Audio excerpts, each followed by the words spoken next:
Now what you can do is, so this kind of gives you, this allows you to generate your gene list. The kind of the Cadillac of all bioinformatics programs out there is probably IPA. Anybody here you work on IPA besides you? Oh, we got two, yeah.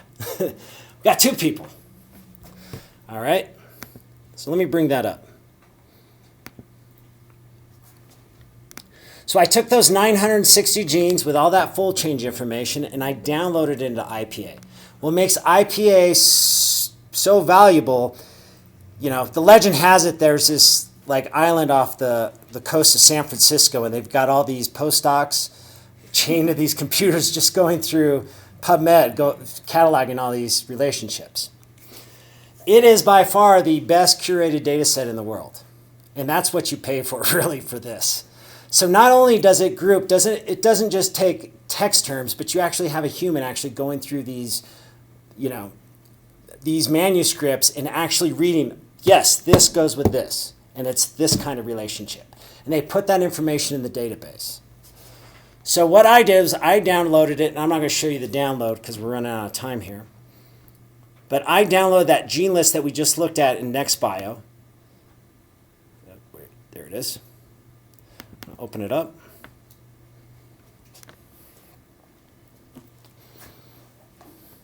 So again, what this does is I've sent those 960 genes to a supercomputer in Silicon Valley that's tied to their database.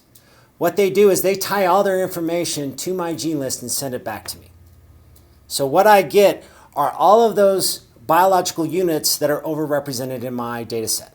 Not only that, but I also get those relationships that I would never find on a literature search on my own, that they've already found for all my genes. This is just kind of the summary page. I'm not going to kind of go into this, but just kind of gives you the greatest hits of your data analysis. Everybody's into pathways, right? That's what you want to draw. You want to, make a bioinformatician crazy. Tell them, so you're going to do that pathway analysis, right? We hate that. It's not pathways, it's networks and blah, blah, blah. Okay. We can go to pathways here. I'm going to make this horizontal so everybody can see.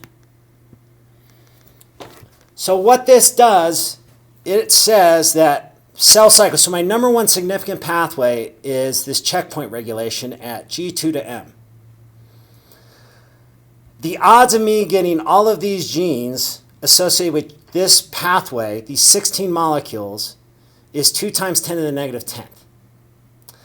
Not only that, but based on their data set and the direction my genes go, it can give me confidence calls on whether that pathway is more active or inhibited. As we would expect, this pathway is inhibited, right?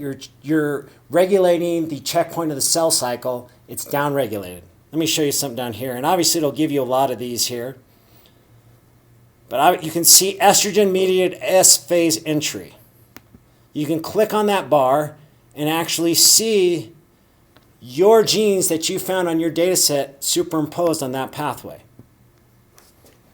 Anything in red means it went up with grade 3 breast cancer, stage 3 breast cancer compared to the other stages. If it's green, it means it went down compared to the other stages. You can see this thing's on fire, right? And not only that, but it's filled up. I love it. These cell cycle things, estrogen signaling pathways, man, they really, really light up when they go. You can see E2F is here. This is a key transcription factor. What's the odd man out here? Or a girl, or a man, or it? What's different?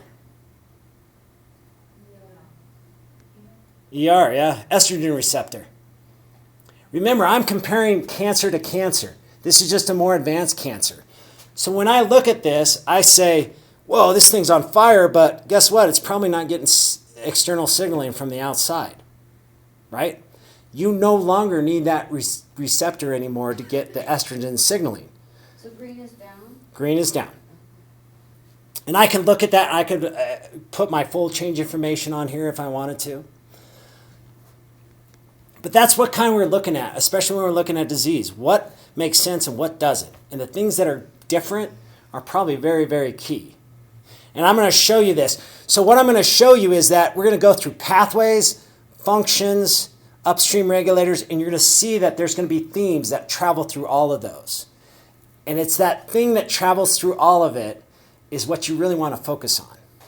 That the answer to breast cancer, stage 3, is not 4 or 1 gene or even 2 genes.